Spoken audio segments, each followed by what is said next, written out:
Michael King said they had the brooms out in the Padres clubhouse Wednesday afternoon. At long last, finally get their first sweep of the season, and we will discuss it on a Wednesday night installment of the On Friar podcast. He is Todd Strain. I am Darnay Tripp. We got a busy Thursday ahead of us. I'll be all swept up in Chukey mania. And with the Padres having an off day, fresh off the victory, Jackson Merrill banging a couple homers, including a walk-off. Figured we would shift our usual Thursday time slot to a Wednesday evening. So this will be the On Friar episode of the week. And appreciate you joining us as always. How you feeling, Todd Strain? I'm feeling good. That was an unexpected late inning turn. I mean, we as Padre fans this year, we've been so used to seeing once the A's took the lead, we knew what was coming, and that was a flip of the script there, and unexpected surprise. But boy, was it a nice surprise, Darnay. It was fun. It was fun. That's the whole point, right? You want to have fun as a fan, and that was a fun game. Roberto's got the brooms out. Drop some brooms in the chat if you're watching. Maria saying she was at last night's game and today's game as well. And wow, what a series.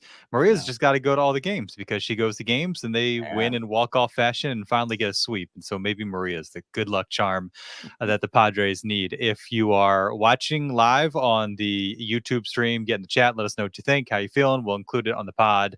Always appreciate that, and always appreciate you watching or listening in your podcast app. Thanks to OG's, the sponsor of the On Friar podcast. Always a great place to catch the big game. NBA Finals. Todd Strain pulling hard for the Celtics to beat the Mavs. Oh, man. Stanley Cup. Stanley Cup, maybe the U.S. Open this week. Grab lunch. Watch Xander Schauffele go for back-to-back majors and catch the action at OG's. And, of course, Padres games are always on at OG's. Great menu that's constantly being updated. Lots of specials and an awesome beer list. I could go for a beer. It was hot out there at Petco Park. I've been so conditioned to these June gloom type days. It was a warm one out there, but that was good. It was good to be out there. It's good to feel the sun. It's good to get a sweep. Vibes are strong after this one. So we will discuss on this edition of the On Friar podcast. Without further ado, the walk-up music.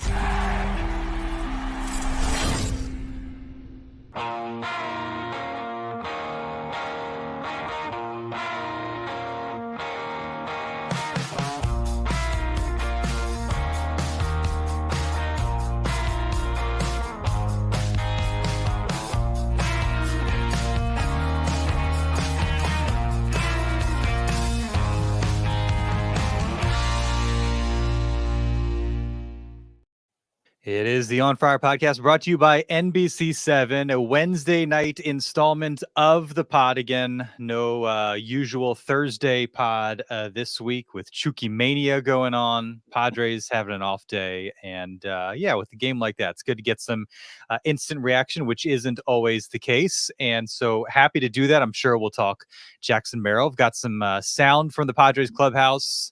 Mike Schilt, Michael King, Fernando Tatis Jr. raving about the young man, and for good reason.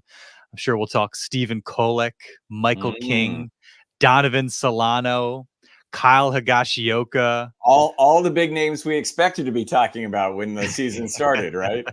Exactly. Higgy and Donovan Solano playing hero on back-to-back days. And obviously Jackson Merrill, what he did was incredible. Todd, I'll leave it up to you. I mean, Merrill, clearly the headliner, but what sticks with you? What jumps out to you in terms of what we saw in a game that truly could have gone either way? And like you said off the top, felt a bit like one of those games that you just kind of expect to get away from the Padres, given the way things have gone and certainly how, last year went for them. Two things stick out to me. First, a big picture, a wide look at everything. All those names you just mentioned, Solano, Merrill, Higashioka, last night, Kolek, those are guys that are not expected to have big parts in this season. But if you are going to have a successful season, you need those guys. It can't always be your star players to step up at various points in the season and help you stack some W's. And that is exactly what those guys did in this series, because as we know, Machado is struggling. Tatis is smoking the ball, but this is an injured team that needed guys to step up that were considered lower tier guys. And those guys came through and they basically won the Padres 2 straight games, which is huge. So that's great. Small picture, when you look at today's game, as we touched on in the open, they always had come up short when they were going for the sweep or to win a series. They had so often come up short in these games where they kind of have an inning that is a total head scratcher and play some bad baseball, make some questionable plays. And it was just like, we can get in the Schilt pitching decision and that kind of thing, maybe some questionable managerial decisions. And those games have gone against the Padres all season long. Maybe it's because the A's are so darn terrible that it didn't matter. But the Padres flipped the switch, and they flipped it from two guys, Solano and Merrill, who are not your star contributors. So it's just awesome. And I love both guys' approaches. They jumped on that pitch. Merrill jumped on that first pitch, and Solano got his hands through and he crushed that ball to center. Those were great pieces of hitting. And of course, Merrill's came against, man, one of the best pitchers in baseball. You were there. What's your takeaway from today's game? Yeah, no doubt. I mean, you touched on a lot there, and you mentioned the those guys and their approach and being willing or being ready to kind of ambush there, and they were, and they both kind of talked about that after the game, starting with Solano, and he's coming in after Machado. He said he was watching Machado and he was just getting a steady stream of fastballs. It was four seamers and sinkers. And so he was just kind of got one slider as well, but he just noticed, from the A's reliever, fastball, fastball, fastball. And he knew he had to be ready to see a fastball and four seamer 98 miles per hour. I think it said 99 on the broadcast. So I'm going to give Solano credit for hitting 99. And so, yeah, that's, we talk about Donovan Solano, veteran at bats, veteran approach, attention to detail, getting a good look at the guy when Machado was at the plate, have an idea of what was coming and being ready to ambush. And you saw that the big inning that they had on Tuesday, and we've seen it at points in the season. We've seen sometimes more of a patient approach. We've seen sometimes when they're on the attack and they swing first pitch and it hasn't worked out. But we've also seen situations like Tuesday, that big, I think, sixth inning it was. And, Tatis had, I believe, I think he doubled Jerkson Profar. Luis, a lot of guys that were just swinging early.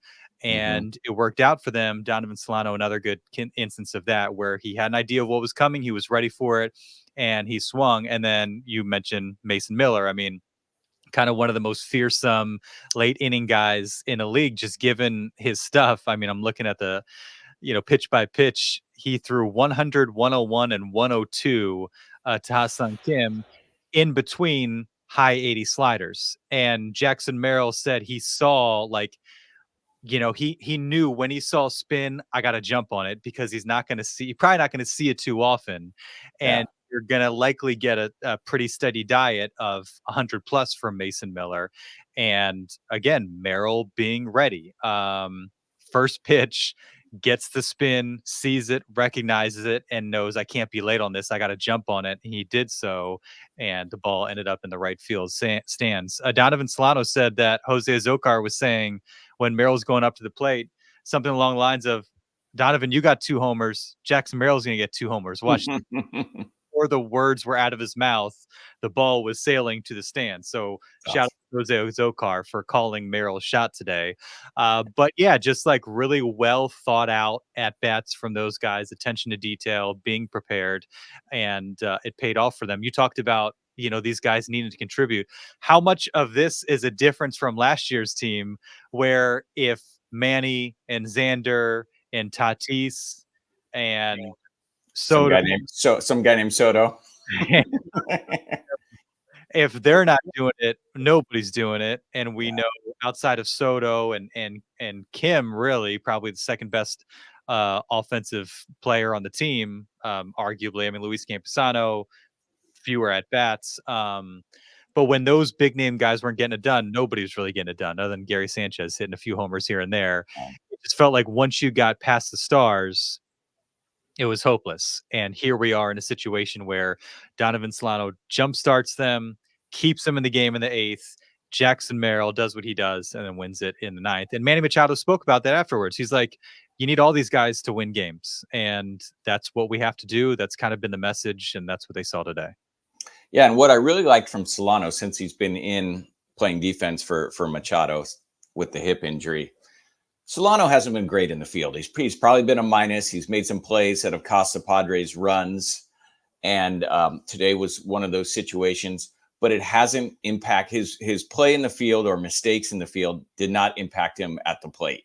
And you can offset some shaky defense with some super offense. And that's what he has done, especially in today's game. So as we talk about having professional guys at the bottom of your order, or professional guys on your bench that can handle the mental grind of not being in the lineup every day and to respond when called upon, Donovan Solano is passing that test, and he's doing it under some difficult situations when his defense is maybe not.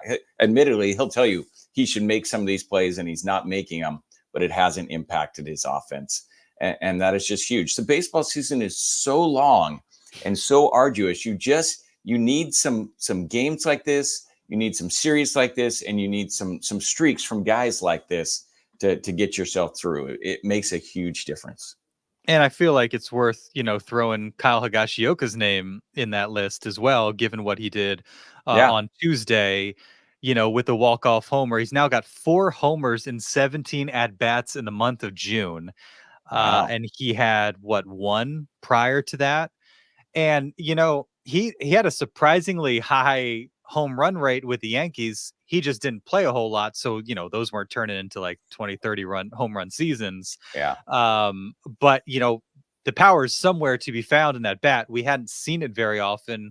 Now we're starting to see it, as Mike Schilt, kind of referenced last night. He straightened it out. He might have, I think Schilt said he might lead the league in foul ball home runs. But now he's in a nice little groove. And for a guy that they were pinch hitting for earlier in the season, that you didn't necessarily want up in high leverage situations, he's come through for them, on a consistent basis, and then kind of in the biggest manner yet on Tuesday. And so, you can throw David Peralta in. They got pros on this team, and it's not always going to pan out. It's not always going to be an explosive game, and there's going to be situations where those guys pinch hit and they don't come through, or what have you. But there's maybe just more of like a trust factor, or like a belief factor, when those guys are in, that like, okay, they're probably going to do something productive for you that you might not have necessarily had in the past with other guys. 100%.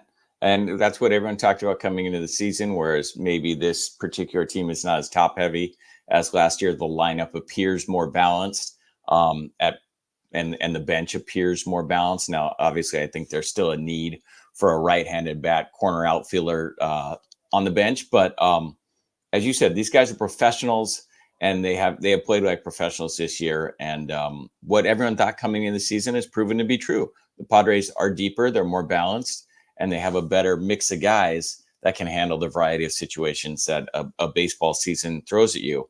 That being said, we don't want to bury the lead. Jackson Merrill, my goodness. First, I think he told MLB Network, his first career walk-off homer at any level. I mean, you said it, facing one of baseball's best pitchers who has flummoxed so many major leaguers. Jackson Merrill saw that pitch, and then he acted on that pitch. Beautiful swing. He's had a lot of good swings where he's hit balls hard lately in key situations that haven't dropped. He hit 2 today that were line drive homers, and it's happening, man. He is a great player. He's acquitted himself wonderful in center field. So for him to have a moment like today is just obviously another step in his development. That was great. Yeah, it's massive. And, he said after the game, like, it's not about me. I asked him just kind of the emotions of it, and, winning the game, the situation, locking up the sweep, all that. And, he gives this typical kind of team first response. It's what's good for the team, and, that sort of thing. But yeah, you're seeing kind of the development. He wasn't looking for a homer, I don't think. I think he just wanted a productive at bat, and it just so happened to be that was a very, the most productive at bat you could possibly have. And, also for a team that's been lousy this year against lefties, and a lot of guys that have hit lefties well in their career from the right side of the plate, not doing that this year. He was hitting 185 with a 400 something OPS against lefties this year going into the day, and he had one extra base hit against lefties this season. It was a double. And he has a homer today in a situation like that, against the type of pitcher that's given him trouble. And so that's a really, really good sign. And it's just awesome that, like, he arrived and he's clearly like a guy, like he's a Yeah, dude, he's a dude. and there's none of this, like, is he going to stick? Does he need to go down for a little while, work some things out, shakiness in center field? None of that. Like, he looks the part in center field, consistently makes good plays out there. It's not perfect, but looks like a guy that certainly does not look like a guy that's playing there for the first time and has, basically no experience in the outfield prior to this season, or very little. He looks the part there. He's confident. He's comfortable, and he's just got, like, he carries himself so well. And there's obviously been, like, some ups and downs this season and stretches where he's a little bit quiet, but it never really seems to get to him. And he just kind of has an energy about him that you'll hear from Mike Schilt is just kind of infectious with his team. And, like, what a success story he has been to this point for the Padres, who, kind of rushed him a little bit, threw him in a weird spot. I think there was a little bit more mental preparation, and I think physical preparation for the center field for him than we kind of realized when spring training rolled around. All of a sudden we see him out there. But, like, competitive dude, has a good head on his shoulders. All the guys talk about, like, his work ethic. He's just brought a great energy to this team. And he, as has been pointed out, especially in the last week, like, he's played better. He's been better at the plate than his numbers might suggest, and his numbers aren't anything to sneeze at. But at the rate that he's hit the baseball, he hasn't necessarily gotten the results that show that off. And so you feel good for him that he has a day like this where it's not like he stings one into the gap and somebody makes a great play or something like that. He puts two baseballs out of play, and by doing that, he delivers the kind of a sigh of relief type win for the fan base and for the club. Yeah, and you mentioned he's had some up and downs, but they haven't been huge fluctuations, which tells, kind of solidifies your point of what you're talking about. He's ready for this. He's proven his consistency, not just in the field with his defense, but his approach. And as you said, the metrics show he's hit the ball better than his average and RBIs, and all the stats want to lead you to believe. But just what a moment, Darnay, seeing him come around the bases. I mean, that is just something that the party at the plate, throws his helmet in the air. It's moments like that define your career. And I feel like that's the first of many for him here in San Diego, where it's kind of a wow moment. And hopefully Padre fans get to see so much more of that from Jackson Merrill, because it's in there. And it was awesome. It was fun to see, my man. Yeah, let's hear what Schilt and Tatis and Michael King had to say. Starting with Schilt, who Shilty? You mean Shilty? Shilty. Talking about how huge AJ Cassavell asked him the question just about, like, his energy that he provides this team and how important that is. And Schilt, in classic Schilt fashion, made sure to, like, give it up to the team as a whole. And they have a lot of guys that do that. But then eventually came back around to the question of Jackson Merrill and what he's provided to this club. I always appreciate guys like Jackson, who he genuinely loves baseball. He loves being in the ballpark. He loves competition. He loves playing. And that infectious enthusiasm is contagious. It rubs off on anybody. I mean, it's just common sense, right? You walk in a room and, we have these people in our lives that you walk in and they brighten the room, and yes, here we go, and it brings everybody up. And especially it's great to have as many of those people as we can, because we play virtually every day. And, having people show up with good attitudes that love to play and they're excited about competition elevates people around them. And I think there's no question that Jackson's enthusiasm does that. I was so impressed with him in spring training, and then how he started the year so hot. And even, like, I don't even know if you call it a slump for him, but he comes out of it and has positive attitude, and that he's going to have a really long career. So it's fun to watch him when he does something like that. But the grind that he puts in day out is really cool to watch. I've been telling you, this guy is going to keep going. I feel like he has so much way to grow and to improve in this game. And, he's showing us a little bit of how good in baseball he's going to be. There you have it. I was just looking at his baseball reference page because, Yeah. Michael King, or his game log, Michael King was talking about, like, if you can even call it a slump. And let's see, from April 24th to May 1st, he had an 0 for 20. But beyond that, and he snapped out of that shortly thereafter, had back-to-back multi-hit games. He had an 0 for 3, or 3 straight games without a hit, then had 3 hits his next time out, then 2 hits. He had another 3-game stretch without a hit, and that basically led up to kind of the stretch we're in now. So, you have one 6-game span where he's scuffing a little bit, but other than that, like 3 games here, there hasn't really been a sustained stretch, and nobody has ever, not that I've seen or heard, come close to being like, I don't know about Jackson Merrill. I don't know No, how he's doing. no. Maybe he needs some time down. Just the simple fact that that's never even been broached and never been a thought by anybody is, I think, a feather in his cap. 100%. Most of the credit goes to Jackson Merrill for that, but also credit to the Padres organization and AJ Preller for seeing that when many people, as you said, maybe thought Merrill wasn't ready or needed more time in the minor leagues. Preller thought he could handle it. He saw something in Jackson Merrill, and he thought he could handle it, making a position switch to a brand new position. He thought he could play center field. So double credit for AJ for not only seeing Merrill's mental makeup, but seeing that he had the physical tools to change the position and handle it. So I know sometimes AJ takes a lot of heat, but this is one where you got to tip your cap to him and say, way to go, AJ, on seeing this and being aggressive and saying, we are going to make this move because we believe in our player, which is so key for success in any organization, to show your player that you believe in him and you like him and you want him at the major league level, regardless of if it's a brand new position, because that's pretty much unheard of. Yeah, no question. On Baseball Savant, in 95th percentile in expected batting average of 299. His true batting average at this point is 279. So, couple ticks below. Expected slug 466. His actual slug 389.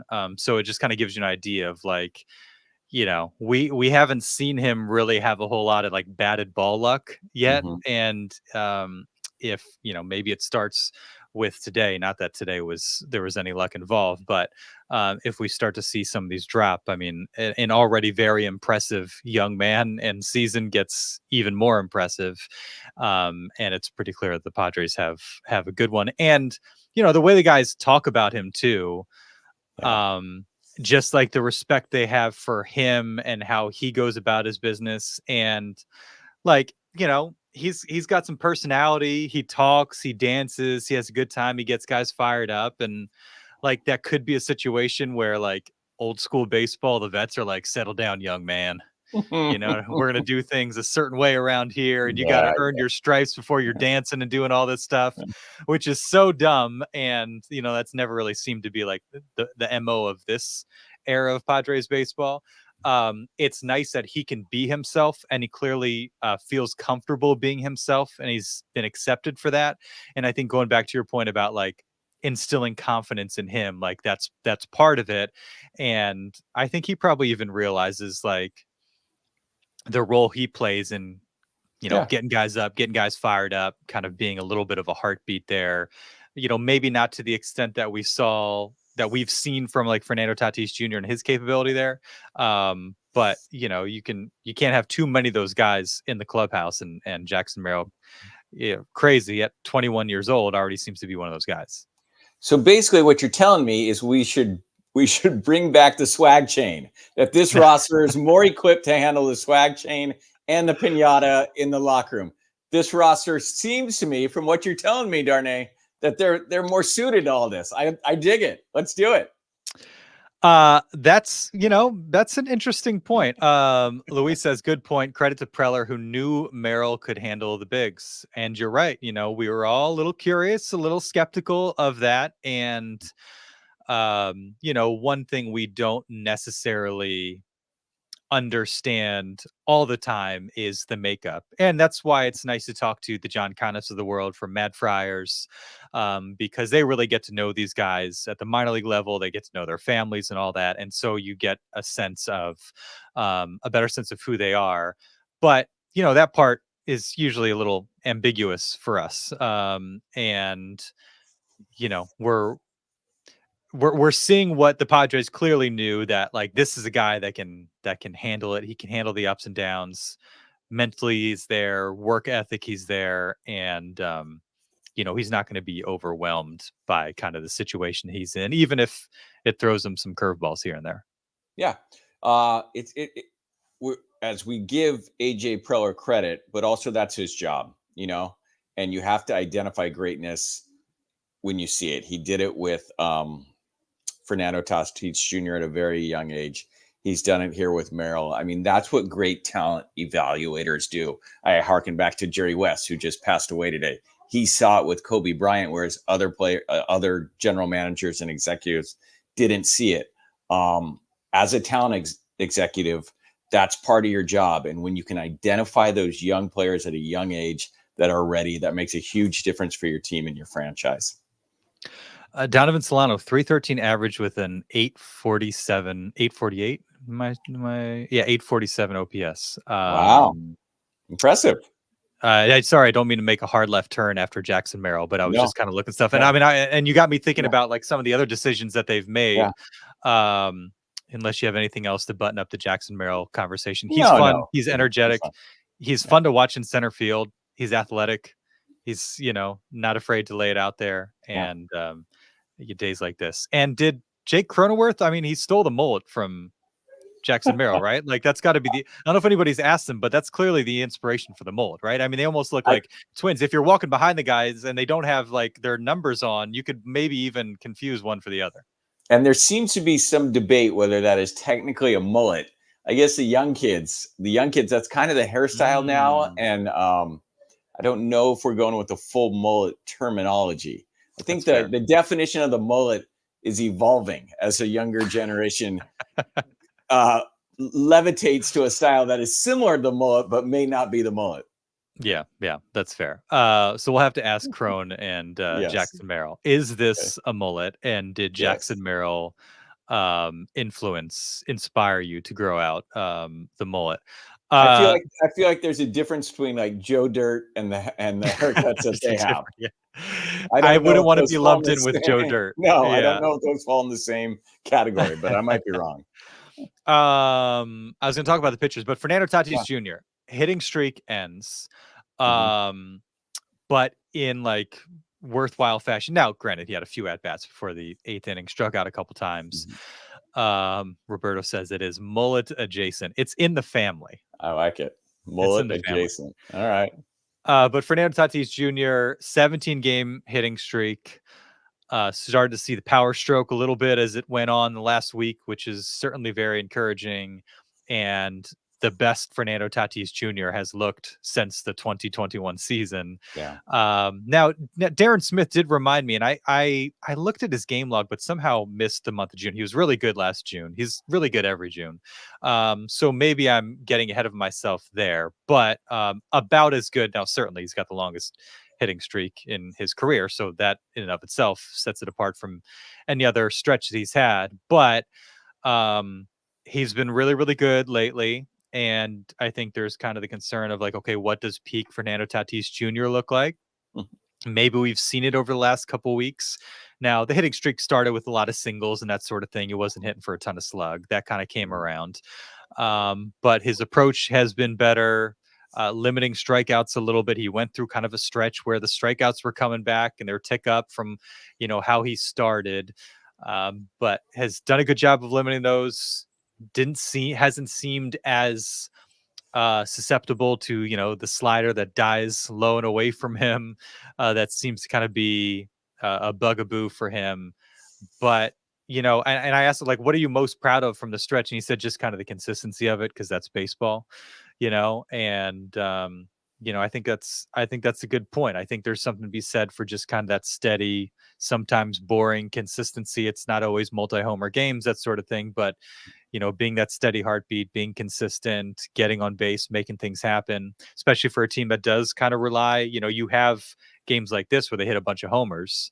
But that's not necessarily their MO all the time. And you do have a lot of games where it's just kind of keeping the line moving, station to station. And so having somebody that can do a little bit of both for you, that is content doing that, is content kind of, you know, what's the word I'm looking for? Just taking the game as it comes, and Yeah. doing what's called of him in that situation based on how he's being pitched to and that sort of thing. And then the 8th inning, great example. Mike Schilt Yeah. shouted him out after the game, and I think rightly so. It'd be very easy to see a younger Fernando Tatis Jr.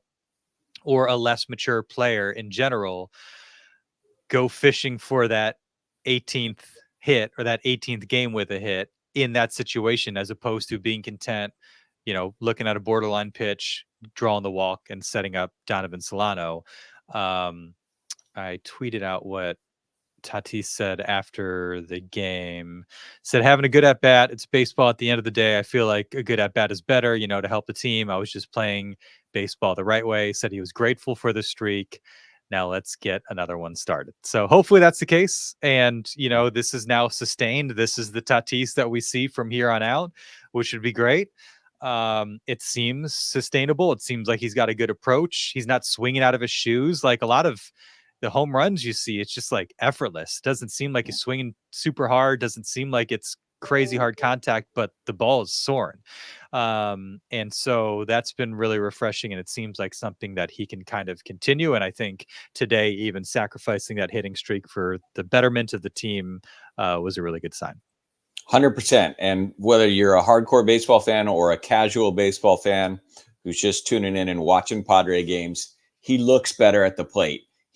Earlier this season, there was a lot of flailing, as you said, at pitches outside. He didn't seem to have an approach. He was unsure on a couple of swings, which is way out of character for him. And he just didn't look good. And you're like, that doesn't look like a Fernando Tatis swing. That looks like some utility bench player that comes in. And the last few games, as you said, he looks much better at the plate. And after Sunday's game, I was in the locker room and he talked about it. And people were saying, like, what's the impetus for this streak you're on? And he said it started with his lower body. And once he kind of got that figured out, once he gets his lower body locked, his hands follow. And he says for him to be a prime hitter to the best of his capabilities, it's all in his hands. He uses his hands, but if his lower body's deceiving him, his hands can't get there. So once he got that lower body set, his hands follow. And he says he's super comfortable with his hands right now. He's getting his hands to the baseball. And that's what you're seeing in those effortless homers, and the ball is jumping off his bat. And he's not back to the quite Fernando that was like a stallion running around every game, like, oh my gosh. But he is at a level right now that is really nice and hopefully sustainable for a long time. Yeah, I think when I think last week, was it against the Angels, he tried to tag up on that pop up in shallow left field and got thrown out. We're like, 2019, 2020. And he got picked off second. Yeah, like he might have made that play. Like, I don't want to believe that he's lost, that much of a step, but that's kind of one of those secondary parts of his game that makes him exciting. It's, him being a home run threat, every time he's at the plate is kind of where it starts. And yeah, certainly some of the athleticism and what that allows him to do defensively. But hey, Darnay, real quick also, when I talk about seasons and slices of seasons earlier, and you need games like and stretches like this where your bench players step up, you also need stretches like this from your star players, like Fernando Tatis with Bogarts out and Manny Machado. He showed some signs of life a few weeks ago. Maybe he was coming out of it. He struggled lately. So Tatis has been kind of their star that's been carrying them lately, and you need that. You need one of your guys to reach this level. So it's been awesome to see him step into that void where the team has clearly needed a void, because Bogarts and Machado. Obviously, Bogarts is injured and Machado has been struggling lately. So that's nice to see. And Manny said that after the game about Fernando is like, he's carried us for stretches, Yeah. and he chose a good time to do it, because it was after, like you said, Bogarts went down. Yeah. It was kind of roughly around the time that he kind of clicked it into gear, and so yeah, the timing of that was good. I feel like there's all the new swing tracking data on Baseball Savant, and I don't think you can get it specific to like a week by week. But I was kind of curious, like it looks like he's got a shorter swing, a more compact swing, and you know why he does it, because you've seen him hit these like just massive nukes, but like the long, big, extended swing. I feel like, especially of late, more often than not, when you see that, the ball's gone by him, and it just seems like he's finishing up here. You know what I mean? It's like, it's compact.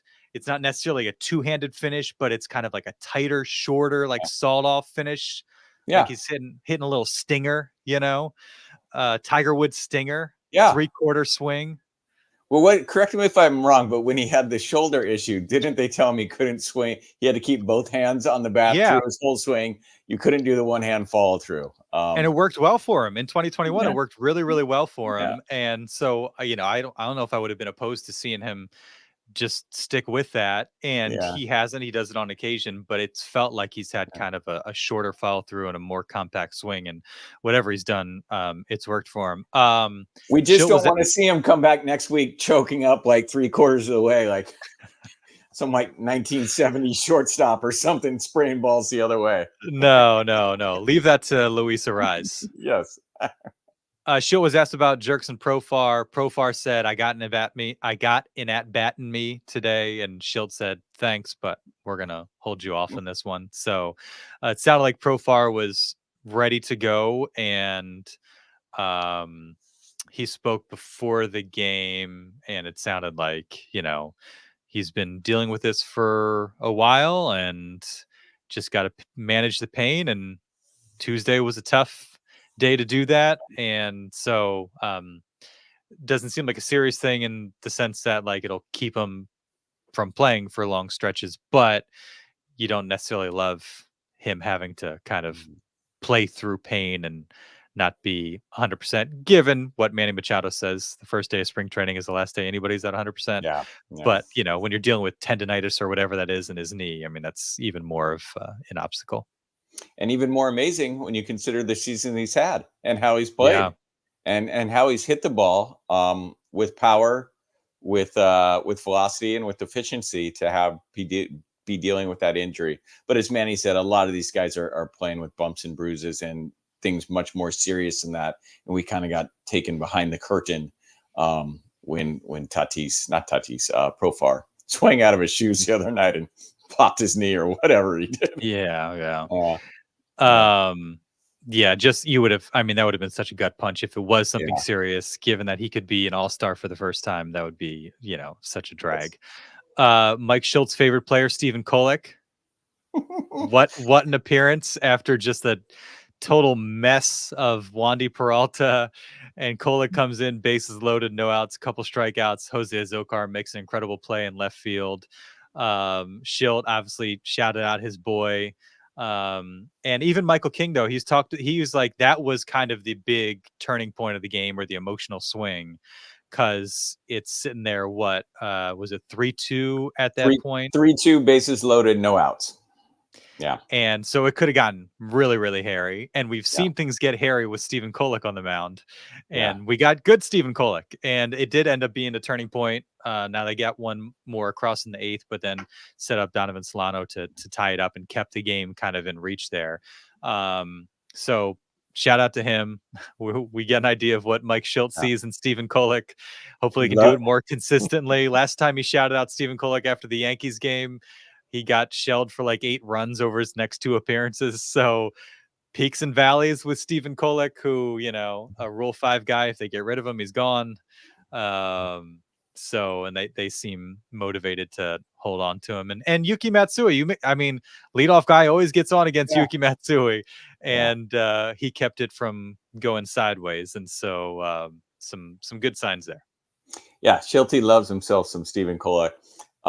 He loves his stuff. I've heard that a lot. But you're exactly right. That was key to get out of that inning and to keep it tight. Because if you lose touch with the A's, even though it's the A's, you're down to what, 3 or 4 at bats left. You really severely diminish your chances to win. So to keep that team in the game, where anything can happen with a 2-run homer and a solo homer, that's huge.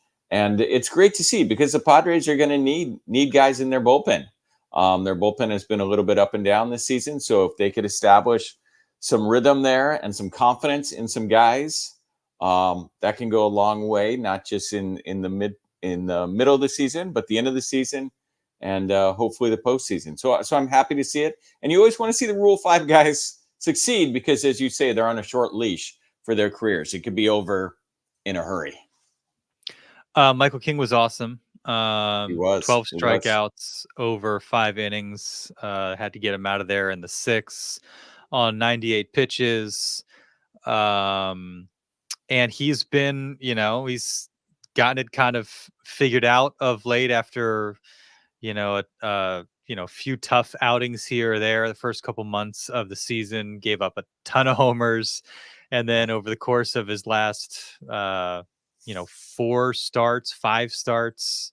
Oh, I'm sorry, last 8 starts. So he hasn't given up a homer now over his last 3 starts, which is his longest stretch of the season. Okay. Over his last 8, he's given up 3 total.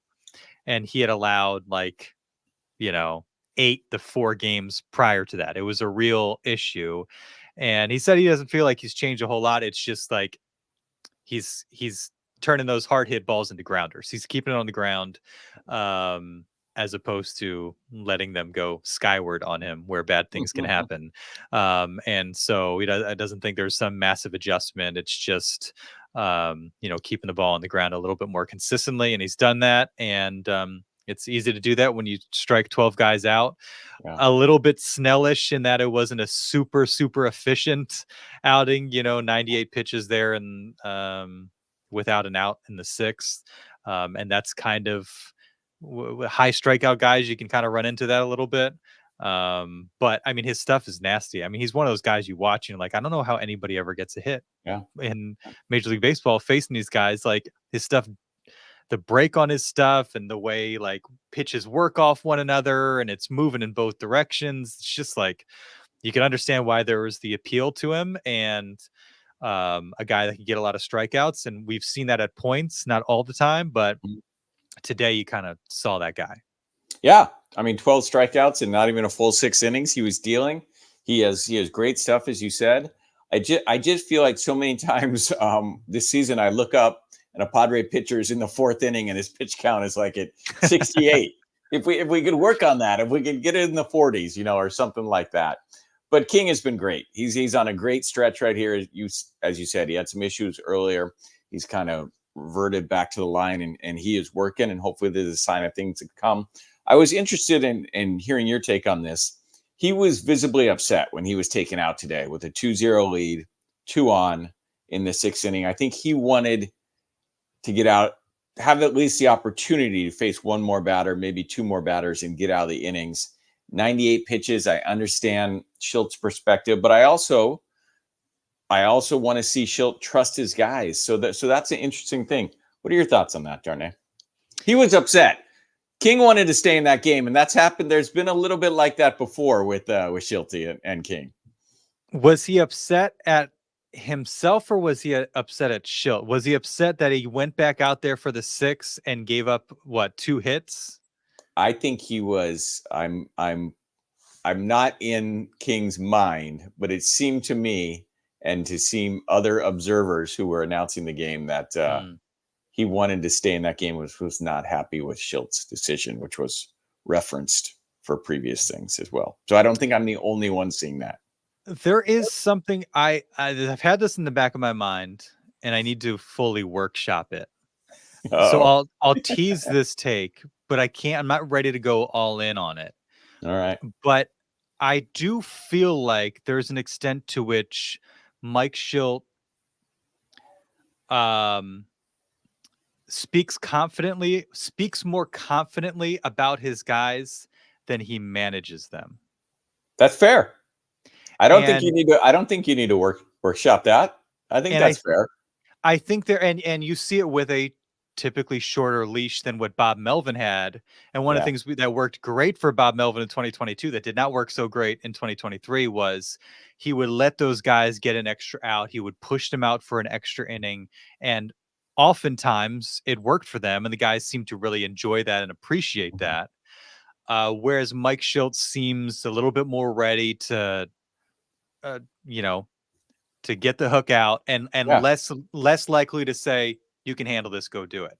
And you Yeah. see it also with the bullpen where he'll send somebody to get one out to end an inning, and maybe it's just playing matchups. He doesn't send them out there. That's kind of what stung them in the Royals series is like, get me one out, but then I'm gonna have somebody else. Well, like, maybe you could let Wandy Peralta try to get the ninth inning Yeah. if you have a few run lead, and if one or two guys get on, then you bring out Robert Suarez. But like, that's where sometimes I feel like it's a little bit disjointed for a guy that is constantly pumping his guys up to us. Yeah. Sometimes I feel like he doesn't necessarily manage them as confidently as you would think. And I'm not Fair. trying to be No. critical with No. this take. No. I've noticed that a Mhm. little bit, like there's maybe a little bit of apprehension to be like, no, I'm going to put you on this island because I think Yeah. you can do it. And that's maybe that's what being a manager is. You got to pump your guys up, but then also you have to trust your instincts and your intuition and all the things that you talk about with your front office and your staff. And you be like, they may be in tune with things that we don't know about, like spin rate and velocity, things they're seeing or strategies they have in place. So that's part of being a manager. Pump your guys up and maybe not give everyone the full insight into why you're doing things. And that's it. That's why we're here. And that's why people listen to the podcast. You talk about it, you discuss it. Maybe it's second guessing, maybe it's just questioning, but it's good discussion. It's things fans notice, media members notice, and broadcasters watching the game, and makes it fun. I'm glad Luis doesn't think I'm crazy, so I appreciate that. There you go. Let's Neither did close I. this. No Let's need to close this workshop out. it. Last couple minutes, I wanted to spend more time on this, but we'll end on this. Will this be a turning point for the Padres?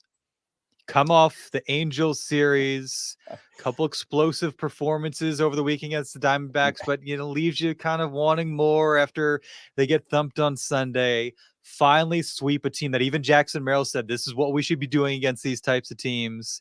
Finally get that sweep.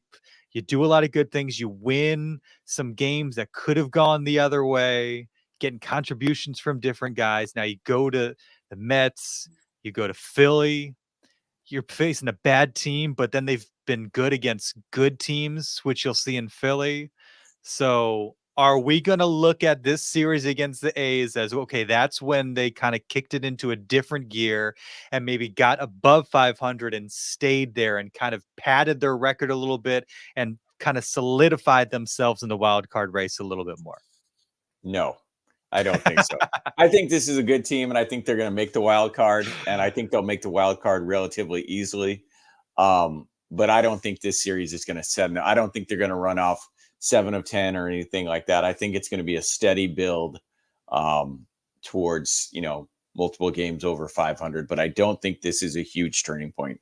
This was a great win, and I think this is a good team.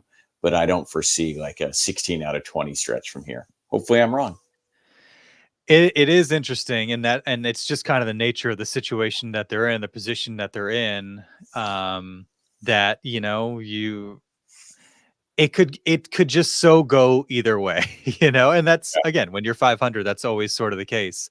Yeah. But now heading east, like if you don't take care of business against the Mets, you saw what Philly did to them earlier in the year. Yeah.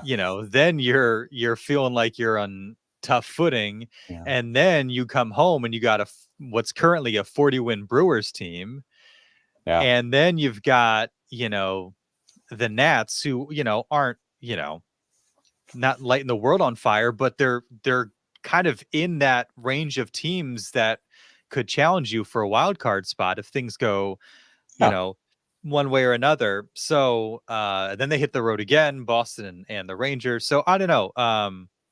I'm kind of talking in circles here. I I think there's part of me that is maybe drinking the Kool-Aid a bit more than you, Todd. I'm not like Like it, 100% dude. all in at this is a Hop turning aboard the point. train, dude. I like it, Darnay. But I could see this maybe being a springboard of sorts. Okay. I'm not saying they're going to win 15 in a row, but a springboard to maybe more consistent play, not getting swept by the Angels, not getting swept by the Rockies, winning more games, the occasional sweep. And again, to, like Schultz said, they've won series, but maybe doing so in a more convincing fashion where some of those wins aren't counteracted by just kind of complete duds of performances. So I'm, again, dipping my toe in the waters of that being a possibility. I like it. I hope you're right. Anything else, Todd? No, you hit them all. That's a good one. You hit all the pertinent topics for a mid-June podcast on a walk-off 2 games in a row. It's good to overreact a little bit. Again, we don't do It a ton is. of these pods right after a game, so it's good There you go. it's good to have an opportunity to overreact, Yes. and we will Yes. we will do it again. It's Thursday night game when they get back against. It's a tough turnaround. Early morning in Philly, and coming back home against the Brewers a day later. It's going to be a tough little trek for them. So hopefully things keep going in the direction they have been. They can take care of the Mets, and that's going to be a monster of a series early next week against the Phillies. And we will be here to talk it over on another episode of the On Fire podcast. Thanks, Todd. Thanks, everybody, for watching and listen. Catch you next time.